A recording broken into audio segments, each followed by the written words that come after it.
14వ తారీఖు ఏప్రిల్ నెల 2024వ సంవత్సరం. ఈరోజు దేవుని వాగ్దానము. హెబ్రీయులకు 4వ అధ్యాయము 12వ వచనము. దేవుని వాక్యము సజీవమై బలము గలదై రెండంచుల గల ఎటువంటి ఖడ్గము కంటెను వాడిగా ఉండి ప్రాణాత్మలను కీళ్లను మూలుగను విభజించునంత మట్టుకు దూరుచు హృదయము యొక్క తలంపులను ఆలోచనలను శోధించుచున్నది.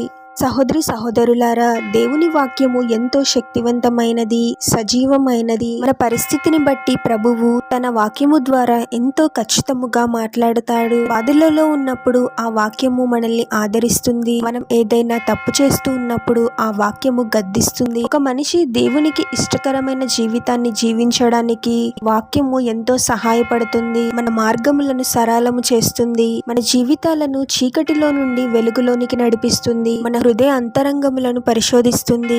దేవుని వాక్యాన్ని ప్రతిరోజు క్రమం తప్పకుండా మనం చదివినట్లయితే మనలో ఎంతో గొప్ప మార్పుని మనం చూడగలము. మన ఆలోచనలలో, మాటలలో, క్రియలలో, మన జీవన విధానములో గొప్ప మార్పుని వాక్యం తీసుకువస్తుంది. ఒకసారి గుర్తు చేసుకుందాం. మన పరిస్థితిని బట్టి ఎన్నోసార్లు ప్రభువు తన వాక్యం ద్వారా మాట్లాడాడు కదా. మనం బాధలలో ఉన్నప్పుడు ఆదరించాడు కదా. ఎటువంటి సహాయము అందదు అన్న పరిస్థితులలో ఒక గొప్ప నిరీక్షణను కలుగచేశాడు కదా. మన ఆలోచనలు దేవుని వాక్యానికి విరుద్ధముగా ఉన్నప్పుడు ప్రభువే వాక్యం ద్వారా గద్దించాడు కదా.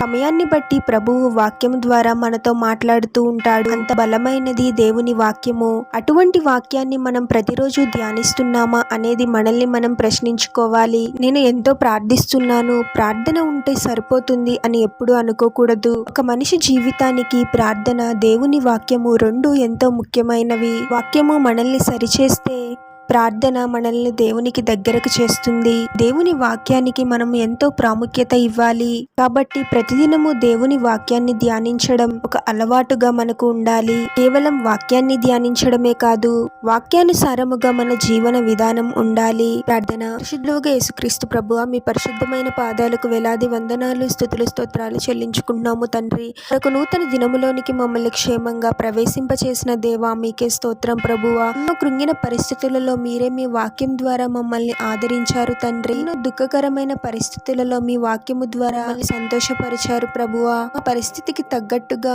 మీరు మాతో వాక్యము ద్వారా మాట్లాడారు తండ్రి. వాక్యానికి ఎంతో ప్రాముఖ్యత ఇచ్చేవారముగా మేము ఉండాలి ప్రభువా.